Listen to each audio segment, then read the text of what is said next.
à commencer par Singapour, un grand gagnant si je puis dire.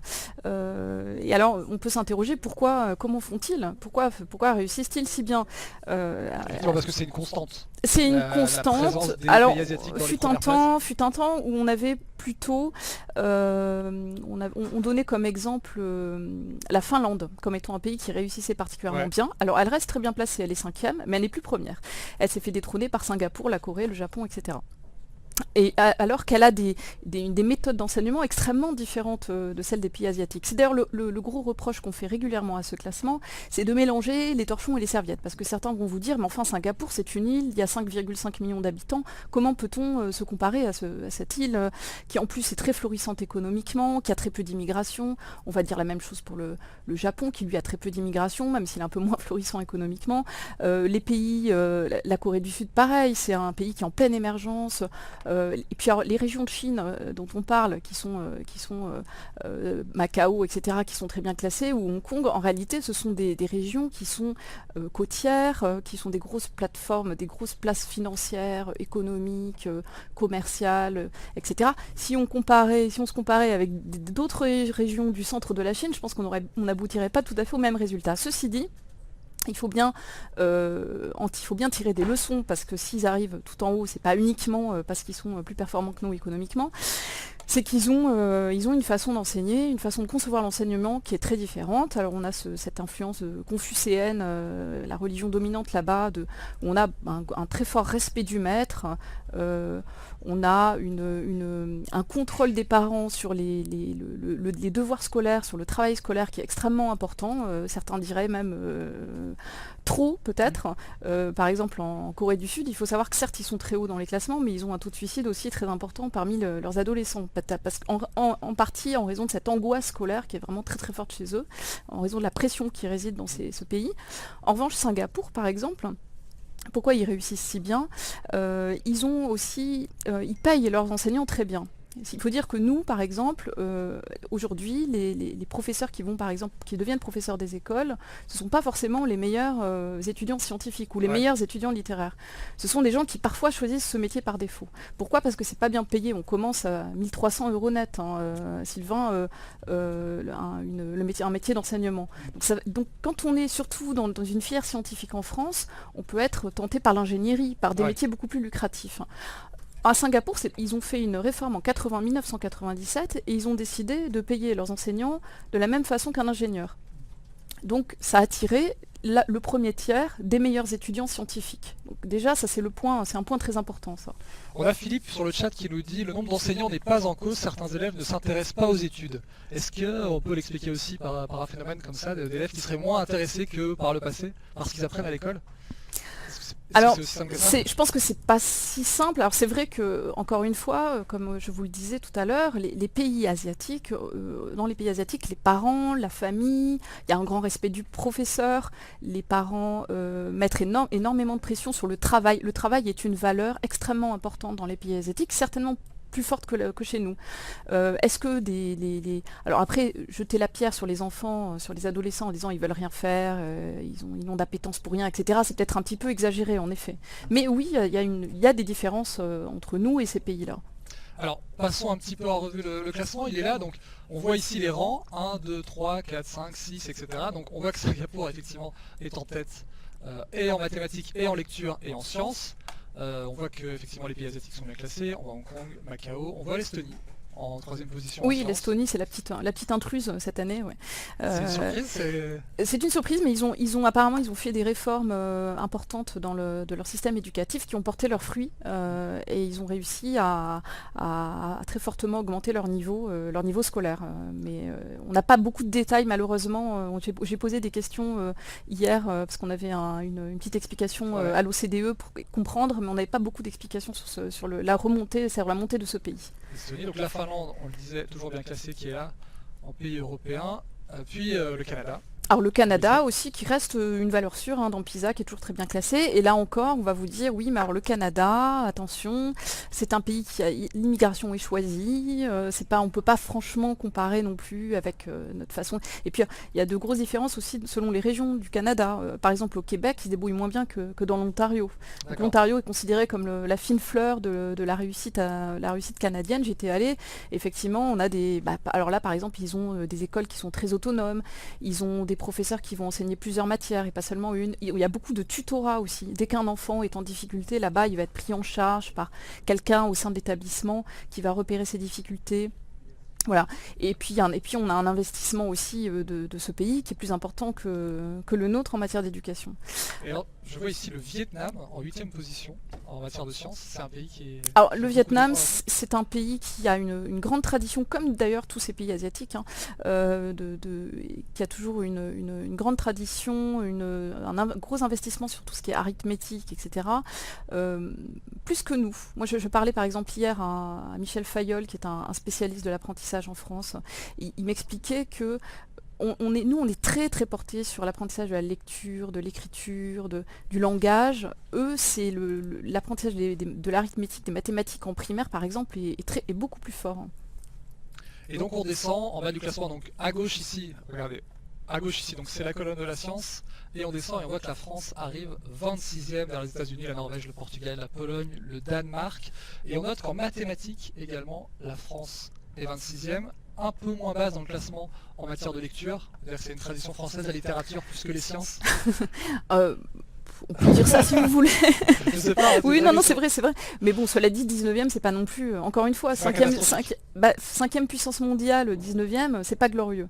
Et puis, alors après, encore une fois, ce qui est très intéressant, c'est qu'on constate quand même qu'on on continue à avoir une élite, heureusement, en France. D'ailleurs, il ne faut pas oublier que Paris est la 2e place mathématique au monde. On reste extrêmement performant en recherche, dans l'enseignement supérieur en mathématiques. Donc c'est d'autant plus incroyable. C'est vraiment, on a l'impression que c'est l'arbre qui cache la forêt, et on reste avec ce boulet au pied de tous ces élèves d'origine défavorisée, parce qu'en fait c'est vraiment eux le nœud du problème qu'on n'arrive pas à faire réussir. Pourquoi, encore une fois, on n'arrive pas à la faire réussir? Parce que, alors il y a une question on peut accuser aussi les programmes scolaires. Quand on parle des mathématiques, on sait qu'à un moment donné, dans les années 1995, on a décidé d'abandonner la notion de calcul mental au profit de calcul réfléchi. On a voulu faire quelque chose de plus intello.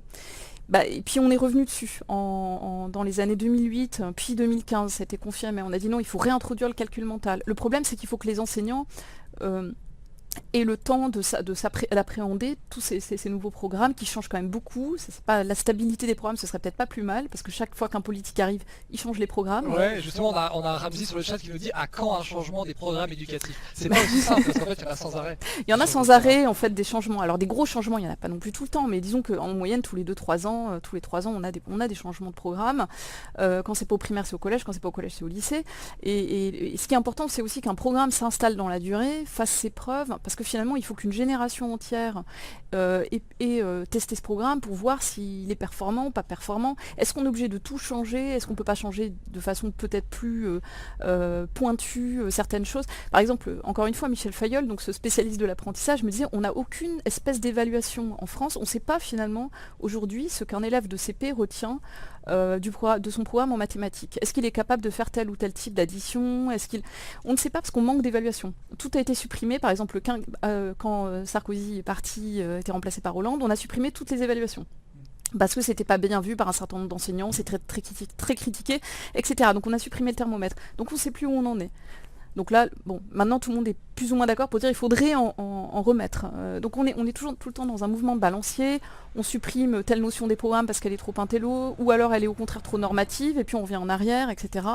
Et c'est vrai qu'on n'arrive pas à trouver la bonne recette. Maintenant, les programmes, encore une fois, ça ne fait pas tout. Je pense qu'il y a une chose fondamentale, c'est il y a la question de l'attraction du métier pour les enseignants.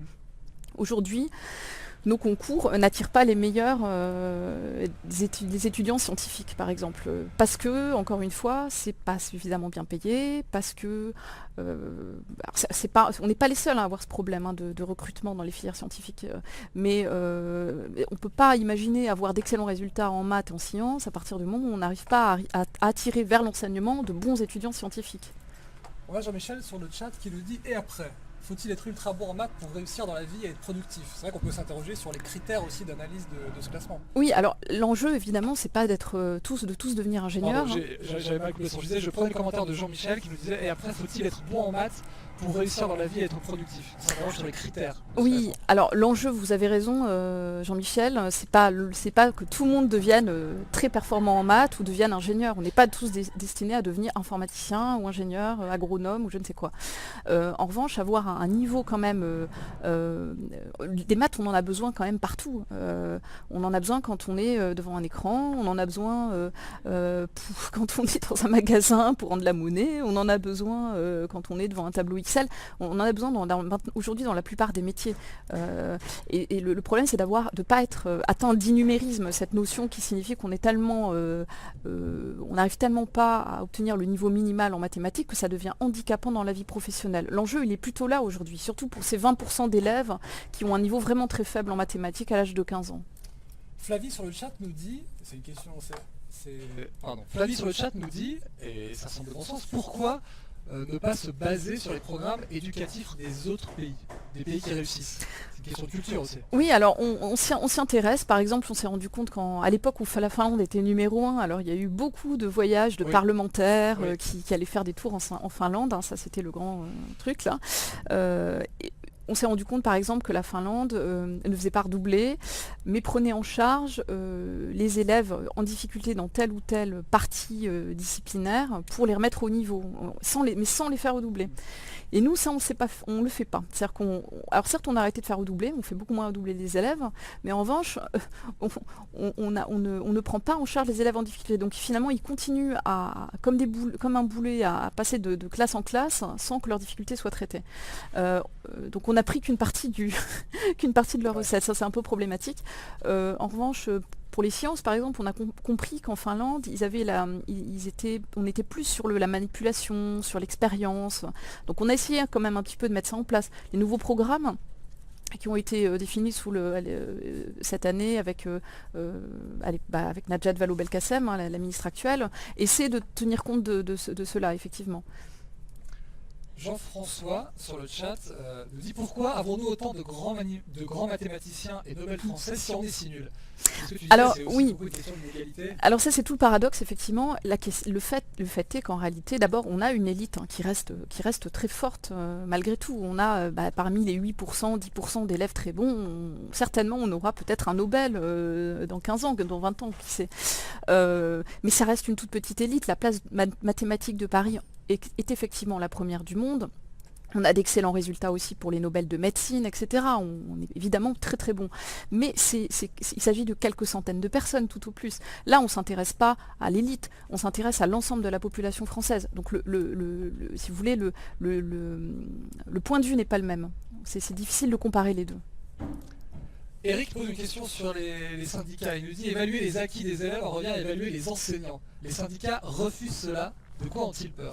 Alors les enseignants, enfin certains enseignants, pas tous, hein, certains syndicats ont peur que l'on compare du coup, que l'on juge les enseignants.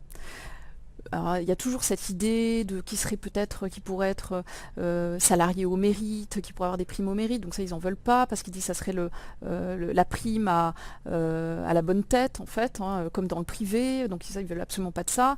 Ils considèrent également que ça signifierait que l'on risquerait de mettre les écoles en concurrence les unes avec les autres, et ça ils n'en veulent pas, parce qu'ils considèrent que finalement ces histoires de différence de niveau sont en grande partie liées à l'origine sociale des élèves. En gros, et ce qui n'est pas entièrement faux, c'est vrai qu'il y a beaucoup de déterminisme social quand vous êtes dans une école, un collège situé dans un quartier sensible. De fait, malheureusement, vous avez beaucoup plus de chances d'avoir des élèves de niveau assez médiocre, alors que si vous allez en centre-ville où les jeunes gens d'origine plutôt favorisée, voire très favorisée, se retrouvent entre eux, forcément les résultats sont meilleurs. Marie-Laure, alors on rentre un peu dans le détail des méthodes d'éducation, nous parle de la méthode Montessori, il dit la manipulation, c'est Montessori quand on voit ce qu'en pense le Mammouth, donc l'éducation nationale, j'imagine, on n'est pas prêt d'évoluer. Alors c'est vrai que Montessori, qui est une méthode alors ancienne, qui date du début du XXe siècle, qui avait été popularisée par Maria Montessori, une pédagogue italienne, qui s'adressait aux enfants des quartiers défavorisés de Rome, en leur faisant effectivement faire beaucoup de manipulations.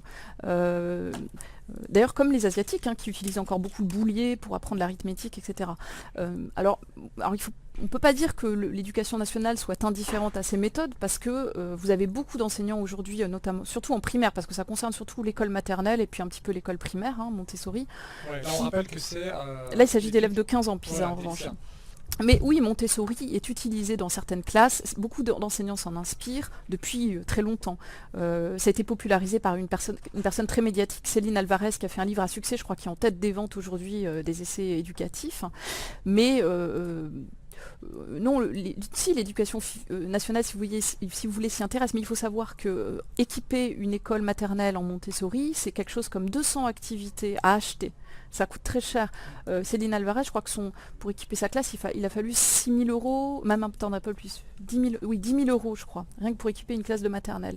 Donc je pense que c'est pas franchement reproductible à l'ensemble du pays, surtout à une heure où on ne cesse de dire qu'il faut réduire les dépenses publiques, etc. Ça me paraît difficilement concevable.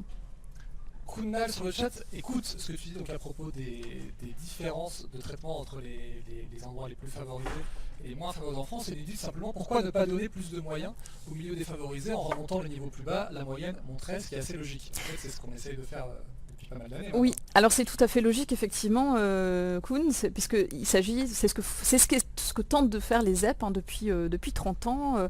Les ZEP ont été créés il y a 30 ans pour précisément donner plus à ceux qui ont moins, c'est-à-dire donner plus à ceux qui sont les plus défavorisés. Le problème, c'est que cette politique des ZEP s'est complètement dissolue au fil des années, parce que de plus en plus d'établissements scolaires sont rentrés dans les ZEP. On a aujourd'hui 30% d'établissements scolaires en ZEP, ce qui est absolument colossal. Et du coup, effectivement, on a moins d'élèves par classe, par exemple, en ZEP. On va avoir 2 élèves en moins par classe. Mais certains économistes, comme Thomas Piketty, par exemple, considèrent que, et puis c'est pas le seul, je parle de lui parce qu'il est connu, considère qu'il faut vraiment beaucoup plus baisser le nombre d'élèves par classe pour que ce soit efficace. Il dit qu'il faudrait enlever au moins 5, 6, 7 élèves par classe pour qu'on aboutisse réellement à un résultat. En fait, on dilue ces moyens de façon trop importante pour qu'ils soient réellement efficaces.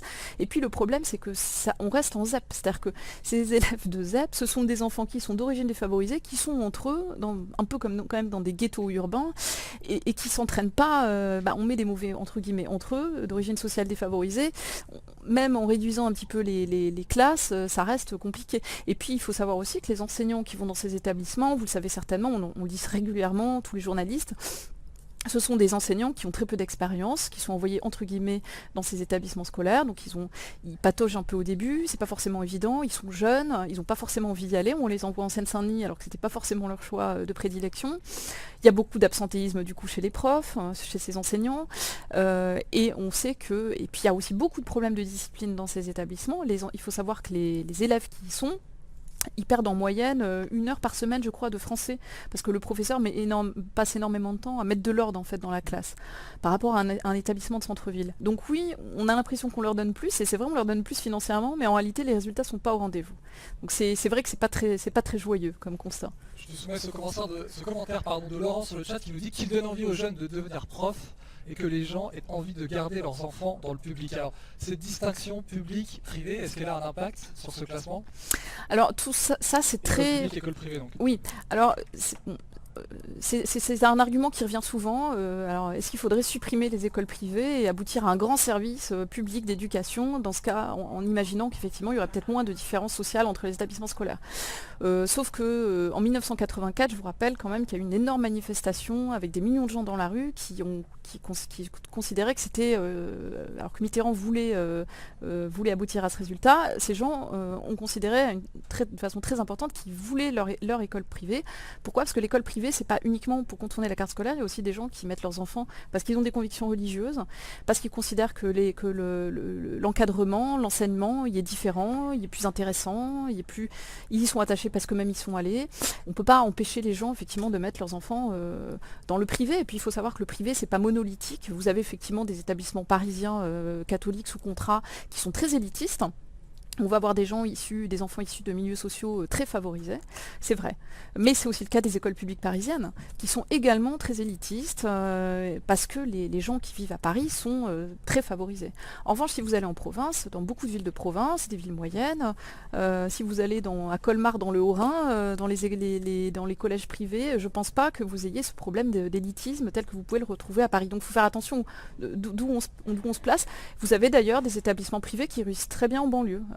Et qui accueillent. On a par exemple à Roubaix, dans le Nord, des écoles privées, des collèges privés qui reçoivent jusqu'à 80% d'enfants musulmans. Donc c'est le paysage de l'enseignement catholique qui n'est pas aussi simple, c'est pas si simple de taper dessus et de le rendre responsable de tout. Je pense que d'ailleurs, on a des études du CNESCO qui ont un Conseil national de l'évaluation scolaire qui a démontré que l'école publique était aussi son propre ne réussissait pas suffisamment bien en elle-même. Elle ne réussit pas uniquement parce qu'il y a l'école privée à côté, c'est un petit peu facile. Il y a énormément de problèmes internes dans le public. Par exemple, pourquoi dans le public on a autant de problèmes d'absence? Le problème des professeurs absents est beaucoup plus fort que dans le privé. Là, c'est une question de gestion interne de l'éducation nationale. Il ne s'agit pas uniquement de système de remplacement administratif. Ça, c'est quelque chose que je pense que le public, d'ailleurs, certains ministres de l'éducation nationale dans le passé, on dit que le public pourrait s'inspirer du privé de ce point de vue-là, par exemple. Et les établissements hors contrat, c'est Marie-Laure qui aborde cette question sur le chat. Est-ce que c'est quelque chose qui a une influence en France, quelque chose qui est mesurable?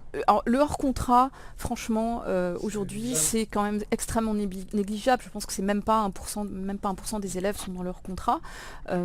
D'abord parce que ça coûte très cher de monter un établissement hors contrat. Ensuite, il faut avoir des moyens conséquents pour s'y inscrire. Il faut savoir qu'une école Montessori, puisqu'on parlait de Montessori tout à l'heure, à Paris aujourd'hui, il faut compter 400 à 500 euros par mois pour y inscrire son enfant. Donc c'est pas réservé à tout le monde. Après, c'est vrai que le hors contrat répond à certains problèmes.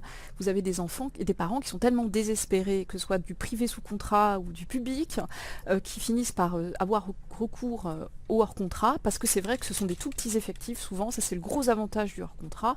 On va avoir des petits effectifs avec 10 élèves, etc. Donc effectivement c'est du sur-mesure, et un enfant qui a des gros problèmes, qui peut être dyslexique, qui peut être handicapé, qui peut être parfois surdoué aussi, parce que les enfants surdoués ont souvent des problèmes scolaires, peut mieux se retrouver ou mieux trouver une solution dans leur contrat. Alors Claire me dit: je suis curieuse de savoir le point de vue de Marie-Estelle par rapport à mon commentaire. Je suis désolé Claire, je ne retrouve pas le commentaire en question. Désolée. Donc si vous êtes toujours là, n'hésitez pas à le copier à nouveau, car je ne le vois pas, je l'ai cherché, je ne le retrouve pas.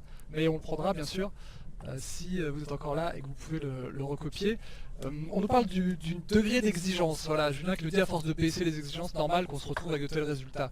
Est-ce que le niveau d'exigence sur les notes, sur les classements des élèves a baissé vraiment? Alors c'est vrai qu'il y a toujours cette question des notes qui revient, l'évaluation. Certains pédagogues considèrent que l'évaluation en France stresse trop les élèves et recommandent de limiter les notes. En maternelle, de toute façon, il n'y a pas de notes, et en primaire, on est depuis déjà 20 ans, on fonctionne de moins en moins avec un système de notes. Et certains vont même jusqu'à dire qu'il faudrait les limiter au collège. On a eu une réforme dans l'éducation nationale qui tend à on a un double système du coup de notation, un système de notation sur les compétences, donc acquis, en gros, acquis, on va dire que telle notion est acquise, pas acquise, donc on a une appréhension assez fine de ce que c'est ou ne sait pas ce que savent pas les élèves, mais du coup on ne sait pas comment les classer entre eux, ce qui frustre beaucoup les parents. Donc les profs se sont mis à remettre des notes quand même, parce qu'on veut toujours savoir comment se situe l'élève par rapport à sa classe. Mais c'est vrai que tout ça n'est pas évident, parce que finalement, un élève peut être premier dans son collège. On sait par exemple à Paris, ça je le sais, des gens me l'ont dit, des proviseurs me l'ont dit, qu'on surnote, on sous-note dans certains collèges, on surnote dans d'autres. La note, c'est pas une donnée scientifique et fiable, puisqu'elle peut, un 15 dans un lycée de certains quartiers un peu difficiles du nord de Paris et un 15 en centre-ville de Paris, ça signifie pas nécessairement la même chose. Alors après, est-ce qu'on a abandonné l'exigence ?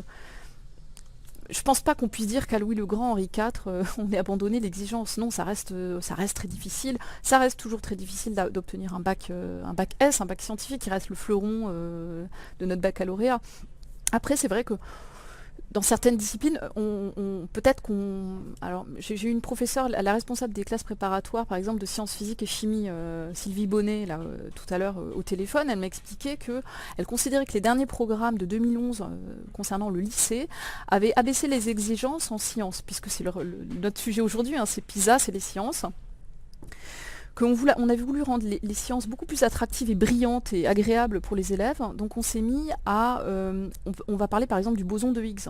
Donc on va leur faire lire des documents scientifiques, enfin plus précisément de vulgarisation scientifique sur le boson de Higgs. Mais elle me dit, mais à aucun moment on ne va dans le fond des choses, c'est fini. On ne va pas expliquer ce que c'est scientifiquement. On ne va pas s'emparer des maths, on va pas... Et tout ça étant lié au fait que elle considère qu'on fait moins de mathématiques en sciences, en physique et en chimie, alors que ce sont des matières dans lesquelles on fait beaucoup de maths, où les maths sont très liées. Donc il y a encore une fois des retours de balancier, on fait un peu moins de maths, on fait un peu plus de maths. Est-ce que le niveau d'exigence a baissé ? En tout cas, ce qui est sûr, c'est que la seule chose vraiment scientifiquement prouvée, c'est que le niveau d'orthographe a baissé. Ça oui, on a fait des dictées à plusieurs années d'intervalle, on sait que le niveau d'orthographe des jeunes Français a baissé. Est-ce qu'il a baissé en sciences? Est-ce qu'il a baissé en mathématiques? On sait que notre niveau baisse et n'est pas bon par rapport aux autres pays. Est-ce qu'il a baissé par rapport à il y a 20 ans? Finalement, on a du mal à le savoir parce qu'on n'avait pas de comparaison internationale à cette époque. Donc est-ce que nos méthodes étaient meilleures il y a 20 ou 30 ans? On n'en est même pas sûr en fait. Encore une fois, on manque de thermomètre.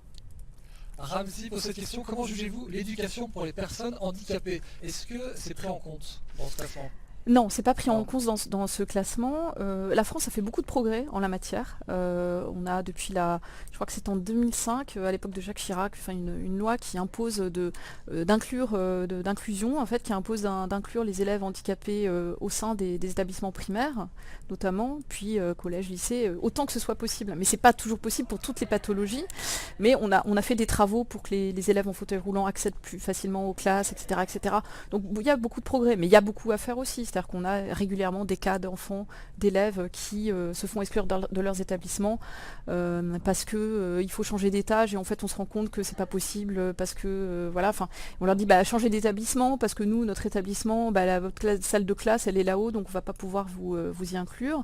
Et c'est une jeune fille qui est en prépa dans un établissement du centre de Paris qui racontait ça. Et au lieu de changer la classe, de faire descendre la classe au rez-de-chaussée pour qu'elle puisse y accéder, non, il fallait qu'elle change d'établissement. Voilà. Donc là, il y a effectivement encore pas mal de choses à changer dans les mentalités de ce point de vue-là. Emma réagit à ce que tu disais sur le bac S, le fleuron de notre baccalauréat. Pourquoi est-ce qu'on dit toujours ça? C'est un sujet qui fait alors c'est le fleuron, moi je persiste à le dire quand même, parce que c'est le bac qui va vous permettre de vous ouvrir sur le plus de possibilités. Clairement. Si vous faites une filière L, vous pouvez être très bon en L, mais c'est vrai que vos possibilités d'orientation dans l'enseignement supérieur sont beaucoup plus réduites. Très bon en L, on finit journaliste quoi. Alors on peut finir journaliste, même si... Sciences, bien sûr. Voilà. Vous avez quand même pas mal de journalistes qui sont issus de filières scientifiques. Vous n'avez pas que des littéraires. Mais c'est vrai que vous avez du droit, lettres, c'est surtout ça. Et puis c'est vrai que traditionnellement, les meilleurs élèves se retrouvent en S quand même. On se retrouve parfois quand même, encore souvent en L, peut-être moins aujourd'hui quand même, ou en ES par défaut, parce qu'on n'était pas assez bon en maths, etc. Et Emma donc, qui suit la discussion et qui nous dit et vous trouvez ça normal? Effectivement, on peut se dire théoriquement c'est pas normal. Deux types d'élites. Ce qui est très problématique. Là vous avez raison Emma, ce qui est pas très normal surtout, c'est qu'aujourd'hui vous avez d'excellents littéraires en S. Vous avez des gens qui vont en S alors qu'ils auraient peut-être préféré faire suivre une filière littéraire, mais ils se disent comme c'est ce qu'il y a de mieux CS, je vais en S. Le résultat c'est qu'on a une filière qui a manque de spécialité. C'est ce que redisent aussi les profs de prépa scientifique. Ils disent on préférait qu'il y ait peut-être moins d'histoire, moins de littérature, plus de disciplines vraiment scientifiques, que ce soit une filière qui reste vraiment beaucoup plus spécialisée et qui nous permette justement d'attirer tous ces étudiants qui font S vers des études scientifiques, parce qu'après finalement les étudiants de S, certes beaucoup vont s'orienter en médecine, etc., mais beaucoup vont aller vers le droit, vers des filières qui ne sont pas du tout, ou même vers des prépas littéraires, pourquoi pas, ou des prépas HEC, des filières qui ne sont pas forcément si scientifiques que ça. Et c'est aussi quelque chose effectivement qui reproche. Il dit du coup le niveau en maths, il considère que c'est un peu moins bon qu'avant parce que les étudiants et les élèves ont tellement de matières à appréhender qu'ils n'ont pas le temps finalement de passer autant de temps en sciences que cela serait souhaitable peut-être. Merci Marie-Estelle, on va pas tarder à terminer ce live, n'hésitez pas si vous avez encore des questions à les poser, vous êtes nombreux à nous suivre, ça fait plaisir. On va juste refaire un petit tour du côté du classement, pour les gens qui nous ont rejoints en cours de route, il est là. Donc voilà, on le rappelle, les 3 matières principales, les sciences, la lecture. Pourquoi lecture d'ailleurs? Alors lecture c'est une façon, parce qu'en fait en réalité c'est du français dans toutes ses composantes, l'écriture, la lecture, etc. Mais on voulait pas mettre français parce que si vous êtes au Japon, on va pas vous tester sur le français. Donc c'est un peu compliqué voilà, c'est la langue en fait, plutôt. Il aurait peut-être fallu mettre la langue effectivement. Et donc les mathématiques, et donc on le disait, Singapour qui trust la première place du classement dans tous les domaines. Voilà, Singapour qui reste très bon aussi pour faire réussir ses élèves défavorisés, contrairement à la France, ce qui est encore une fois notre problème principal, de ne pas savoir réussir, de ne pas réussir à faire à compenser le niveau de nos élèves défavorisés socialement, d'origine immigrée souvent, etc. Ce qui est d'autant plus problématique que ça finit par susciter beaucoup de mécontentement de la part de ces élèves. Ils se sentent floués finalement par le système. On ne peut pas uniquement dire que c'est leur faute, quand ils se retrouvent effectivement dans des établissements scolaires qui sont de pas très bon niveau, parqués avec des élèves qui eux-mêmes sont de mauvais niveau. Tout cela fait boule de neige et ça suscite beaucoup de ressentiment dans le pays. Donc c'est un problème vraiment, vraiment important. Claire est avec nous et nous dit qu'elle nous a reposté son commentaire et je ne le vois pas. Je suis désolé, je le cherche, je ne le vois pas. Je sais pas pourquoi il ne s'affiche pas. Désolé. Ça arrive, il y a des fois des commentaires qui... Je vous ai reposté mon commentaire, mais on aimerait bien savoir ce que c'est. Qui passe à la trappe pour des raisons X ou Y, donc désolé. Désolé. Claire, et donc voilà, on reprend le classement. Donc la France, 26e place en sciences, 26e en mathématiques, 19e en lecture. C'est pas brillant pour la 5e puissance mondiale.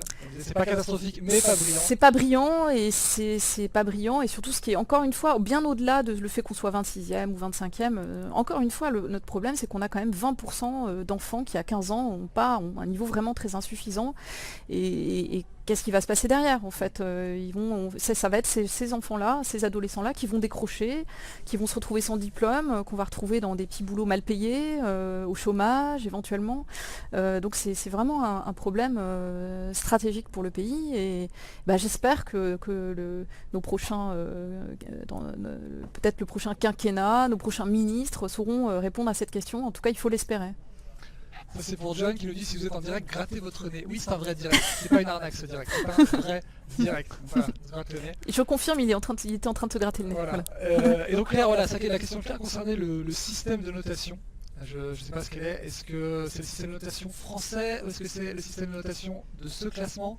Je pense que c'est qu'elle veut parler du système de notation français. Français, oui. Peut être en cause, en tout cas de l'éducation nationale française. Est-ce que c'est quelque chose qui... être en cause dans ces mauvais résultats au classement PISA? Alors ce qui est sûr, c'est qu'on n'a pas l'habitude, on a une critique de PISA régulière qui est faite, c'est qu'on n'a pas l'habitude des QCM en France. Et ce classement comporte une bonne partie de QCM. Il y a 2 heures d'examen en fait pour chaque élève dans ces trois disciplines là. Alors, ils ont introduit des questions ouvertes justement cette année parce qu'ils ont compris qu'il fallait faire évoluer un petit peu leur méthodologie. Mais c'est vrai que les élèves français ne sont pas habitués à être évalués là-dessus. Autre problème des élèves français, qui peut être un biais supplémentaire, c'est que ils sont plutôt que de répondre quand ils sont pas sûrs de leur réponse, au lieu de répondre, de cocher la case un peu au hasard ou en tout cas avec intuition ou par déduction, ils préfèrent ne pas répondre.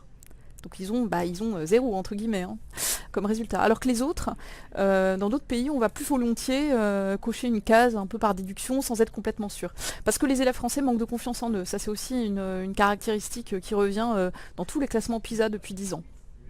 Julien nous dit, ne pensez-vous pas que les étudiants devrait plus se spécialiser, car tout le monde ne peut pas être bon partout. Est-ce que une plus grande spécialisation dans l'étude, c'est la clé? Et je pense qu'effectivement c'est une idée à creuser et qui est souvent soulevée d'ailleurs par les scientifiques, hein, qui considèrent encore une fois que notamment dans les classes de lycée, on a trop déspécialisé le bac scientifique, qui est devenu un bac finalement un peu mi-chèvre, mi-chou. On fait beaucoup de sciences, mais on fait aussi beaucoup de lettres, beaucoup d'histoire géo. Mais il faut se souvenir qu'à l'époque de Luc Chatel, ministre de Sarkozy, on avait voulu diminuer la proportion de la part de l'histoire, hein, pour le bac S, en première et en terminale S. Et ça avait suscité une levée de boucliers absolument colossale. C'est-à-dire tous les lobbies d'historiens avaient dit mais c'est scandaleux, on ne peut pas baisser les horaires comme ça de l'histoire et de l'importance de l'histoire. Donc c'est très compliqué de faire bouger, parce que chacun est attaché finalement à ses disciplines, et c'est vrai que l'histoire est importante, et c'est vrai en même temps que beaucoup d'élèves scientifiques se plaignent en disant mais on a trop de disciplines, trop d'heures, voilà. C'est une question. Alors est-ce qu'on pourrait envisager, et puis à l'inverse, personne ne se préoccupe du bac littéraire, qui est quand même un bac effectivement extrêmement littéraire, avec lettres et langues, on a quasiment supprimé les maths. Tout le monde se focalise sur le bac S tout le temps. Pourquoi? Parce que, encore une fois, c'est le bac de l'élite, c'est le bac où vont les meilleurs. Le bac L, on pourrait se dire quand même, les maths, tout le monde en a besoin, l'informatique, tout le monde en a besoin. On pourrait avoir une petite option de maths, comme il y avait d'ailleurs il y a 20 ans. Hein. Tout ça a été supprimé. Pourquoi? Parce que c'est une question d'économie aussi. Hein. On supprime des heures de mathématiques, on supprime des postes de profs. Et cette donnée-là, on n'en parle pas beaucoup, mais il faut la prendre en compte. Un témoignage de Manon sur le chat, et puis on va pas tarder à arrêter ce stream. Il ne faudrait pas noter les copies, mais valider ou non des compétences. Manon qui est en master pour être prof d'anglais, qu'on a un peu marre de s'entendre dire qu'elle ne faut rien, ce sont ces mots. Je suis d'accord qu'il faudrait changer le système, mais honnêtement, on nous met déjà tellement de bâtons dans les roues pour être prof. Donc Manon qui témoigne de la difficulté effectivement que tu décrivais au début de ce stream. Oui, alors de motivation pour les profs. Oui, elle considère quand même surtout qu'il faudrait pas. Alors c'est toute la question de, il faut valider ou non des compétences. On va dans cette direction en France. Hein. Aujourd'hui, on valide de plus en plus par compétences. On évalue par compétences. Et c'est vrai que les compétences c'est plus fin que les notes. On va savoir de façon précise si le petit Jonathan, les nombres décimaux, il les a bien intégrés ou pas, et pas juste avoir 3 sur 20, 3 sur 10 en maths.